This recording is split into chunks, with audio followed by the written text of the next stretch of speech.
Paula Avellino, todo bantay kay Kim Chiu sa kabila ng mga banta sa aktres. Mas pinaigting umano ang seguridad ni Kim kasunod ng mga nakakaalarmang komento at umano'y pagbabanta laban sa aktres na kumalat online.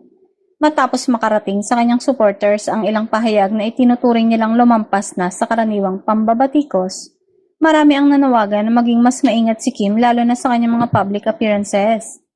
Sa gitna ng kontrobersya, nadadami ngayon ang pangalan ni Paula Avellino na umano'y nag-aalala rin para sa kaligtasan ni Kim. Ayon sa isang source, mas naging alerto daw ang aktor matapos malaman ang tungkol sa mga komentong ipinupukol sa kanyang leading lady.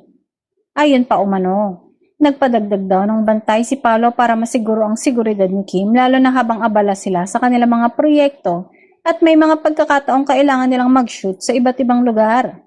Gayunpaman, mahalagang linawin na wala pang opisyal na pahayag mula kina Paolo at Kim at sa kanilang management na nagkukumpirma sa naturang impormasyon.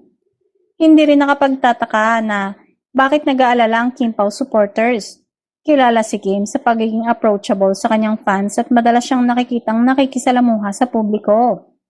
Kaya naman para sa kanyang supporters, mas makabubuting magkaroon ng dagdag na pag-iingat habang hindi pa malinaw kung gaano kaseryoso mga kumakalat na pahayag online.